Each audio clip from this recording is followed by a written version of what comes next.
I either give up my faith and my freedom, or I lose everything I own.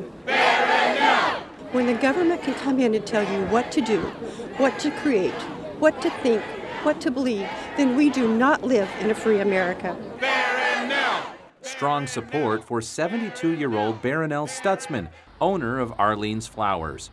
Hundreds began lining up before sunrise and held signs and white flowers, standing for Barronelle's freedom to follow her faith. It's our future. It's religious freedom. It's freedom of conscience. It's so much of what our children, look up to us to protect is right here today, and this is ground zero for that. Oral arguments at the Washington State Supreme Court drew so much interest that Bellevue College, which hosted the hearing, had to set up 2 overflow rooms. Well, that one would be compelled to express something potentially against their will. State of Washington versus Arlene's Flowers will determine if creative professionals in Washington state will maintain the freedom to exercise their faith and their free speech rights when opting out of creating custom works for and participating in the celebration of same-sex weddings. A Muslim graphics designer should not be compelled to create designs promoting a Jewish Friends of Israel group. A gay public relations manager shouldn't be forced to promote the Westboro Baptist Church.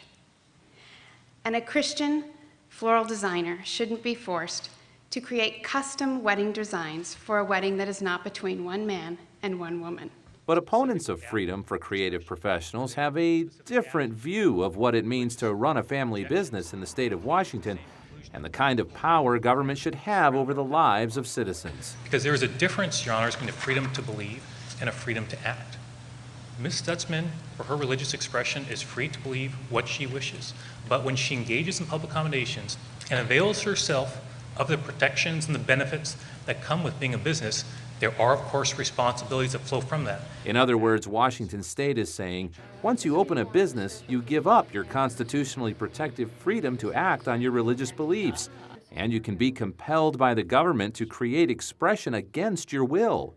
Alliance Defending Freedom Senior Counsel Kristen Wagner and the Constitution disagree. But the court still said you cannot force someone to speak, you can't force them to carry someone else's message, you can't force them to create artistic expression, and that is a bedrock principle of the First Amendment. Supporters from throughout Washington State, local schools, Chinese and Romanian churches gathered to pray for Barronelle and voice their concerns. Basically, same thing in Romania when they cut your freedom was the first steps when they took this way towards communism. It's critically important because religious freedom is important to everyone to be able to stand on their conscience. Wagner reminded the court of the cost of failing to uphold the First Amendment.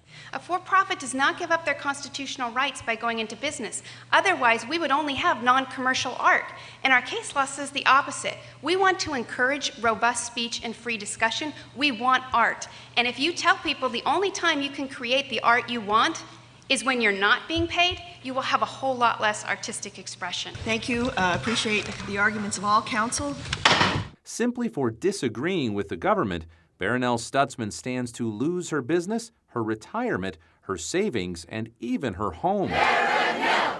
Barronelle! What this case is about is crushing dissent.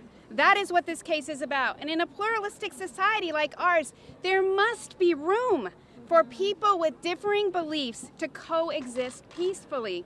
It is wrong for the state to force any citizen to support their neighbor's view of marriage or anything else. Freedom of speech and of religion are not subject to the whim of a majority. They are our constitutional guarantees. No one in America should be required to surrender their constitutional rights. Otherwise, the government is not requiring non-discrimination. They're requiring complete surrender.